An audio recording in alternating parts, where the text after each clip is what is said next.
Jozefa is a family member that I didn't know about.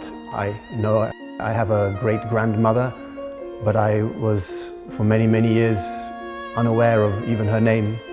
And then a few years ago, I found a collection of her letters, and then from that point I made a decision to understand who Jozefa was, why these letters were written.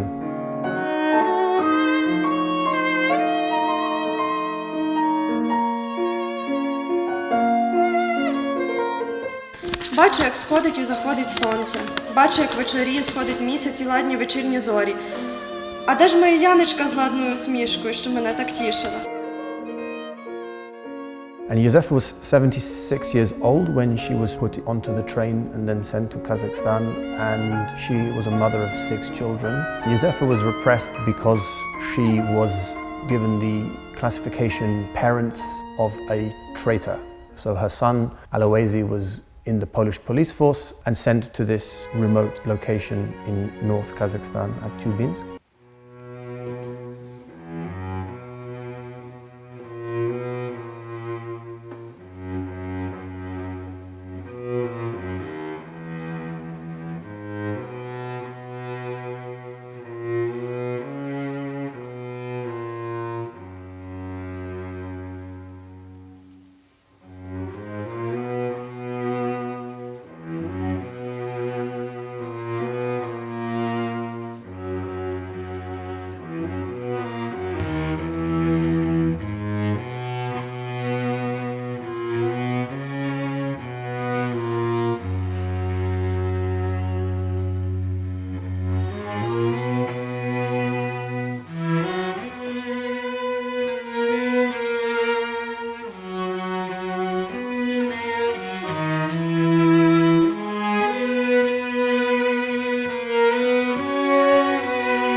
So she was not in a penal prison gulag where she was doing hard work. She was in a remote settlement having to work and still pay for her rent and buy food.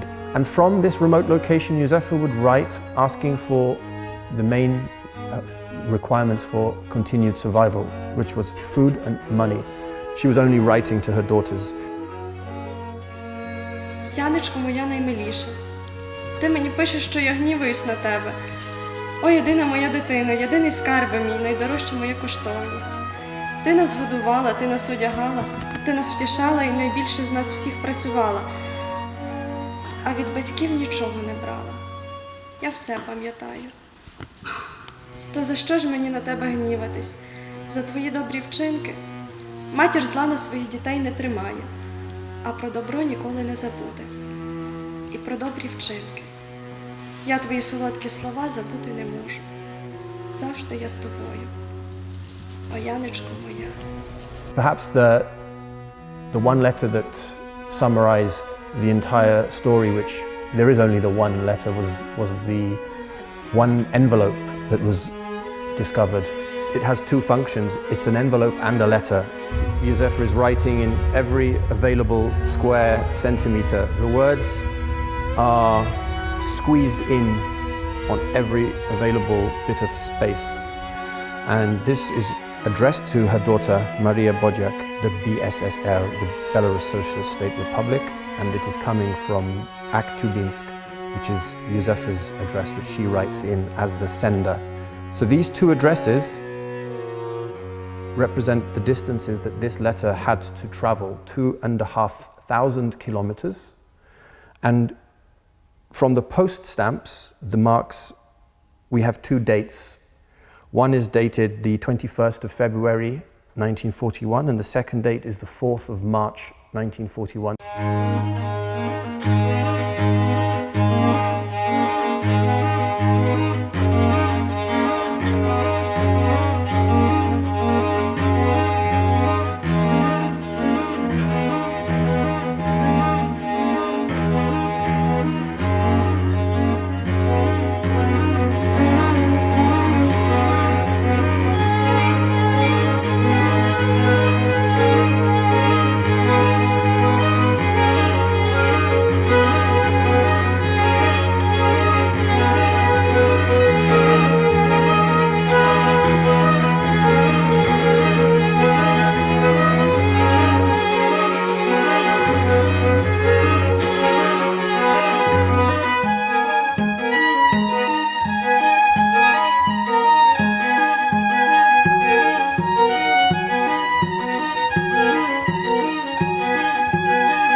Jozefa didn't date any letters.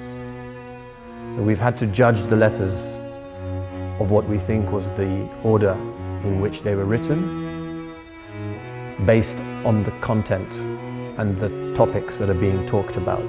So the earlier letters, she writes about her return and not to sell anything because she's going to come back and she will need them for when she returns. She was still very much organizing the family. As the letters carry on, the tone changes and she doesn't think that she's going to make it back, and then it becomes a different set of letters of that she's losing hope. Вандю, якщо забудете про мене, буде мені тяжко. Але зобов'язую тебе, татуся та Пьотричка, моїх наймиліших, і в найбільших муках не забувати. І це моє прохання завжди має лишатися з тобою. А якщо ти зараз його згубиш, то після смерті моєї сумління в тобі пробудеться. Ще раз прошу докласти зусиль, щоб мене до вас повернути. Вандю моя, образ твій закарбований в серці моїм назавжди. Незважаючи на те, що забули мене. З великим болем на серці закінчую свої сердечні слова. Щиро любляча матір. I would think it's fair to say that those were probably the last letters, the ones in which she is making the strongest claim for help, the strongest cry to her children not to be forgotten. А що моя Ванда може? Я тебе більше від всіх любила, і добру відплату тепер маю. Гелічка, вона така сирота з малими дітьми. І за помешкання платить, і за опал, і та 2 посилки надіслала, і маю від неї 180 рублів. А ви за помешкання не платите, і дітей годувати не треба, і 500 рублів маєш. І вам байдуже, що матір на чужині, далеко в Сибіру, поміж скелястик і високих гір, і вихорів страшних має погибати без крихти допомоги. Голодна, холодна, а мою Вандю ніц не обходить.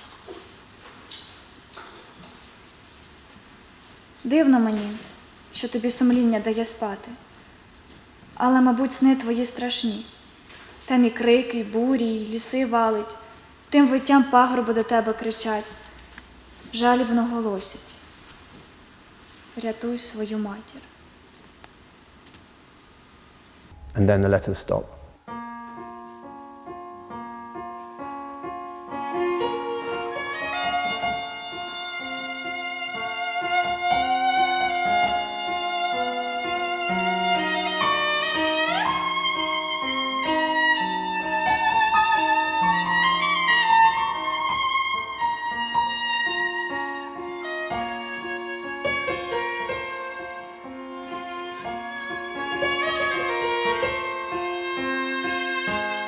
The piece of music is titled Jozefa's Lament. Lament is a word with a meaning associated with an emotional or crying out response to a situation. The lament is in Jozefa's letters and it's in the music, and they are connected by family members.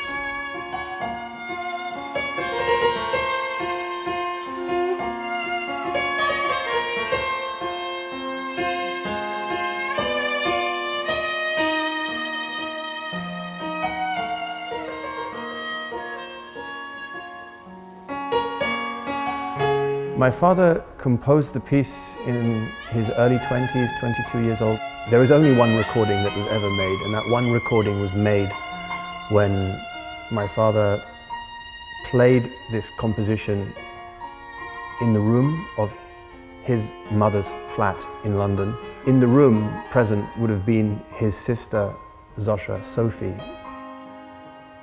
1972.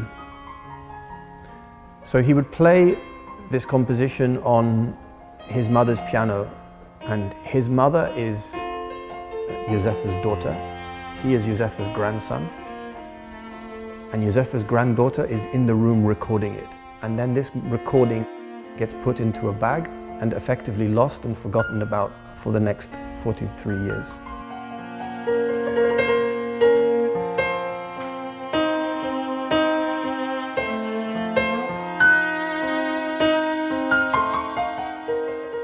The letters and the cassette were part of a number of artifacts that were discovered after my father's sister, Auntie Sophie, passed away in 2014, leaving behind what can only be described as a massive, huge amount of stored possessions that she had accumulated over her life. This music and letters, the two were found in the same location, in the same time, and they seem to join and complement each other as almost synonyms of each other.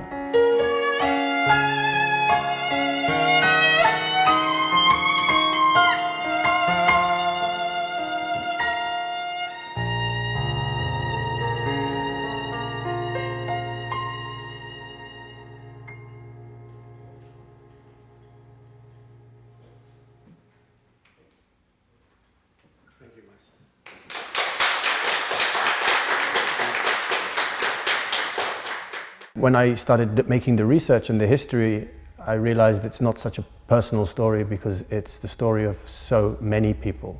So the performance is trying to summarize the research and the expressions of this research so far. These are some of the more specific reasons why Jozefa was removed from her homeland. And that then is the legacy of how we think about what these effects are when these huge egos are locked in battle for some new world order.